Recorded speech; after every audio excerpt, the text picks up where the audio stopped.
welcome into a PLG production special here on this Thursday, May the 4th, 2017. I'm Matthew Fogle alongside, for the third year in a row, Mr. Michael Bubba Hester, PLG's Derby and Oaks correspondent. So that's your title. You like that? I love it.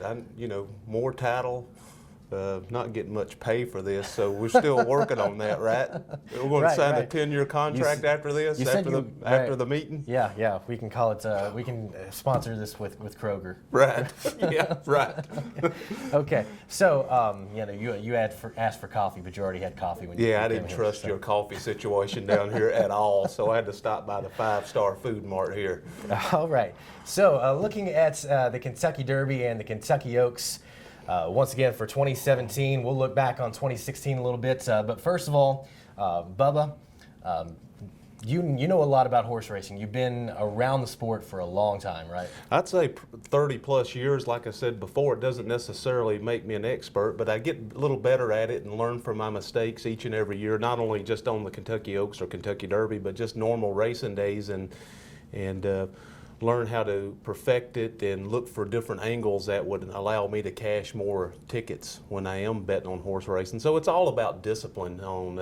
You're not going to win every race that you bet on, but you got to find those angles and those spots that you feel like you're good at in order to achieve some kind of profit on the day. And that's kind of my philosophy behind betting on horse racing. It's still just entertainment to me, but at the same time, it's always great to walk out a little bit ahead at the end of each racing day. Makes you feel good anyways, and makes you feel good like, hey, I beat them today. So. Right, and you've been to, 50 horse tracks around the... I've been to, over 50 horse tracks from coast to coast, and probably haven't been to any New York tracks, which is surprising, but anywhere from Florida, California, Canada, all the tracks here in Kentucky. I've been there. Some tracks that I've been to are no longer in business, and they're bulldozed, like Hollywood Park's not there anymore. Detroit Race Course is gone. Mount Pleasant Meadows, where I went to college, it's finished, no longer in business. So some of the ones that I did go to are no longer there, no longer in business. So they're just history for it. But and then been to, this will be my 18th Kentucky Derby. So I first started going to the Kentucky Derby in 1996, and I've just missed a few in between there, and I get to go again this year, all dressed up for the second time, getting to dress up to go to a Kentucky Derby. So very excited about that. 1996, that was Grindstone, right? Grindstone, a very exciting finish, and probably one of the closest Kentucky Derby finishes ever. So a very tight photo finish for the win. So that was a memorable one to go to, and probably one of my favorite Kentucky Derbies is the 1999 Kentucky Derby. Charismatic won it, and I had a $2 dollar try ticket on it that race. Won $3,000 on a $2 ticket. Oh, wow. My dad had 50 of across the board on Charismatic and won on that horse, and the horse went off about 30 to 1 that day, and just a fond memory. And that horse just recently passed away back during the winter, just a few months ago, and here in Kentucky. He was originally over in Japan breeding, and come back here to retire and just passed away. So good fond memories of that particular horse and that Kentucky Derby that I attended to that day. Yeah. For some reason, I always remember NCAA basketball champions and Derby winners from year to year. I don't know why that is. But and speaking of past Derbies, we'll go ahead and touch on last year's Oaks and Derby, see how our picks turned out. Last year's 2016 Oaks winner was Catherine Sophia. You had Landover Sea and Rachel's Valentina, 2 and 6 respectively. I had Venus Valentine, which came in 12th. So I think you kind of beat me on the Oaks last year. Yep. So how'd you feel about that? That was a good race. You just I took a shot. Right. I was wrong. And then last year's Kentucky Derby winner was Nyquist, which was the favorite going in. You picked Gunrunner, which came in 3rd, and Creator, which came in 13th. My horse Destin came in 6th. So Nyquist turned out to be. Yeah, well, I think Creator, got bumped around there on the backside coming in for home. Nyquist had a perfect trip, great pace, and he stayed clean throughout. And but Creator did come back and win the Belmont Stakes at about 15 to 1. So that was still a really good horse that just didn't win the Kentucky Derby. Everything's got to break just right to win that Kentucky Derby with 20 horses in the field in terms of the type trip, the ride, the pace. Everything has to work out just perfectly, and NightQuest had that last year. All right, so going into 2017 and what we're here for, we'll touch on the Oaks first, which is going to be run tomorrow on Friday. And this is a $1 million purse airing on NBC. Post time is 6:12 p.m. And 14 horses in the field, a full field for the Oaks tomorrow. Yeah, I think it's there's going to be 3 contenders in there, 3 favorites. One of them is going to be the top choice is going to be Paradise Woods. Second choice I think will be Miss Sky Warrior. The third choice will be Farrell. I think Paradise Woods is by far the horse to beat. It comes into this race with a 11 3/4 win in the Santa Anita Oaks, just dominating from the gate. Earned a 107 Beyer speed figure, and that's higher than any horse has earned this year that's running in this year's Kentucky Derby. It's too bad this horse didn't run in any qualifying races to be able to run into the Derby and have a filly in the Derby this year, because I think this horse might be one of the top choices in the Kentucky Derby. So very deserving favorite. That's going to be my selection in the Kentucky Oaks. Also, like my second choice is going to be a horse named Salty. I think that it won the Gulfstream Oaks by 4 lengths.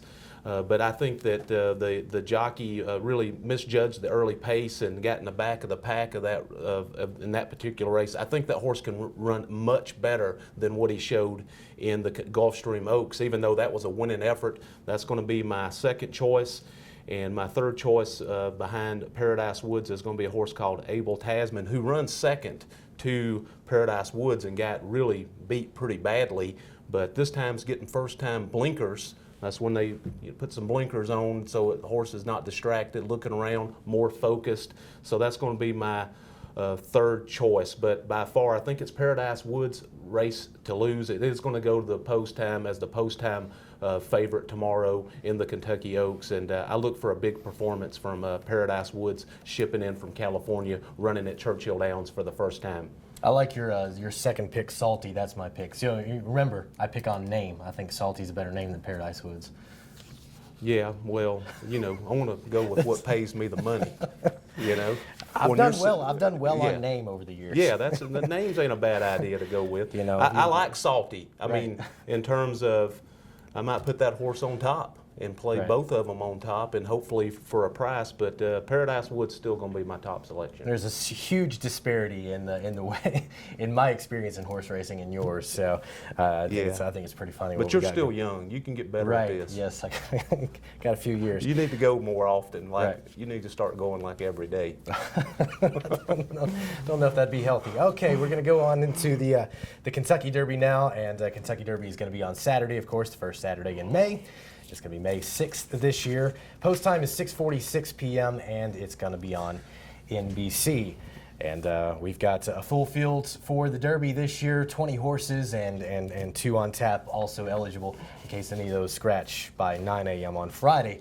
So tell us what you think about the Derby this year. Hey, again, another full field, and I think on this particular Derby versus in the last few years past, there's not a real dominating horse in this particular field, something that's just a complete standout like we've seen in recent years with, say, shippers coming in from California like American Pharoah, California Chrome, horses like Orb. So these horses are, I think you're going to hear a lot of opinions on this particular Derby. I think there's anywhere from 5 to 6 different horses that can win this race. There's just not that real standout horse, but you can't discuss this Derby without first talking about the 2-year-old champion, Classic Empire, who won the Breeders' Cup Juvenile at Santa Anita. Had a little hiccup early in this campaign in 2017, then come on and trounced and won the Arkansas Derby in a really grand fashion style and looked really impressive winning that. That's going to be the Derby favorite for this year. Always Dreamin', ridden by Johnny Velasquez, is coming in from, won the Florida Derby. It's also trained by Todd Pletcher, who has a number of entries in this. He's had 1 Derby win with Super Saver, so he's had a number of entries in the Derby, but only 1 Kentucky Derby winner, and that was Super Saver. Matt Kraken is going to get a lot of play as well. He's run well at Churchill Downs. He run a good race in the Fountain of Youth, come back and shipped to running the Bluegrass Stakes at Keeneland and did not run very well at all, but he's getting a lot of play, a lot of favoritism. Irish Warcry won the Wood Memorial. It's going to be about the 4th choice in that particular race. The horse runs good in New York at Aqueduct, but when he's shipped and run at other places, he run in the Fountain of Youth, that he hasn't run as well. So I don't know, that horse is kind of a mixed bag to me in terms of making it one of my selections for this year's Kentucky Derby. Mm-hmm. So who's your top? I think my top pick is, I'm going to go with the 3rd place winner, the 3rd place horse in the Florida Derby, Gunnevera. That's going to be my top selection. It's about 15-1. My second choice is going to be the horse that won that particular race, Always Dreamin'. And then the 3rd horse I like is Classic Empire, which is going to go off the favorite. The long shot plays I have is the winner of the Louisiana Derby, Gervin, a really gutsy horse that can grind it out. And for a really long shot, they never come from post 1. I don't think the horse can win it, but it might get up for a price at a piece coming out of the 1 hole. Looking at Lee. It's going to be my long shot play. Should be around about 50-1 or higher for the Derby. All right, so you're Gunnevera for your top horse, and I'm actually more than name on the Kentucky Derby this year. I'm a little sentimental. I like the one-eyed horse Patch. Yeah, coming out of the 20 gate. Yeah, that's going to be interesting because when he comes out of the gate, this is the eye that's blind. He ain't going to see nothing. So he's out of the 20th post, and all those horses to his left, he only has one eye that works. The rest of the other eyes is completely gone. If you've seen the horse, it looks kind of ghostly. Mm-hmm. So I also like Practical Joke right next to him because I'm a big fan of the Impractical Jokers. That's one of my favorite TV shows. So other than PLG Nightly News. So. Yep. Now, big question going into this Derby, and Oaks is going to be the weather. So, I mean, tell us about what you think about this track. Yeah, I think tomorrow is going to be kind of on the cool side. They're saying like in the mid-50s, maybe some rain of conditions. So you definitely want to be prepared for that. And if you're heading up the Churchill Downs, you definitely want to be prepared on the type of weather and what to wear, because it is going to be on the cool side for sure. And you can't bring umbrellas in there, so you might need to stop by Walmart and get you a $1 poncho or something. Mm-hmm.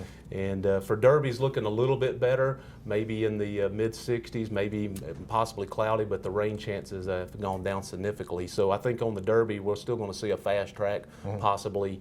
But the Derby looks like the forecast is the better one of the next two of the 2 days of racing for sure. Does that affect perhaps the horses and the jockeys as well when it gets a little bit cooler and they got the wind going on and things of that nature?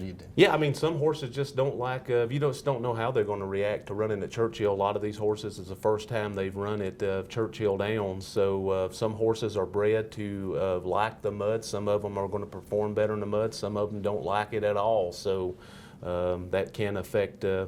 It definitely affects the way that you would handicap a horse race for sure. A little bit more hesitant when it's those type conditions. You would love to see a fast and dry track for sure for both days, but I don't think we're going to have that for Oaks Day. But they do a really great job of the maintenance of Churchill Downs, probably better than any track I've seen in the country, so they can keep it pretty dried out. All right, so once again, for the Kentucky Oaks, $1 million purse on NBC. The post time is 6:12 p.m. tomorrow. On Friday, you have Paradise Woods for your top horse there. And then the Kentucky Derby on Saturday, post time 6:46 p.m., also on NBC. And your top horse coming out of the 10 post, Gunnevera. And you don't think the Kentucky Derby is going to be very fast, or you think it's be? Oh, I think it's going to be a very fast pace. That's why I'm picking that horse Gunnevera. I think it's going to go hot early on. I think it's going to go hot for the half mile, and I think it sets up for a horse with a great closing kick. That this horse has proven to me not only can he run 1.8 miles, but he wants to go further. And this is the first time all these horses have gone 1.25 miles, and that's what you're looking for in your Derby horse. Not only are you looking for a horse that can that has the endurance, but you're looking for a horse that's coming in the race in peak form, peak shape, and also most importantly can run 1.25 miles. Okay, so you're almost saying that Scanavera, if he wins the Derby, I mean, do you think he's got a shot after that, as far as Triple Crown or anything No, like I that? think this year is just going to be a different horse winning each and every one of them. I think it's just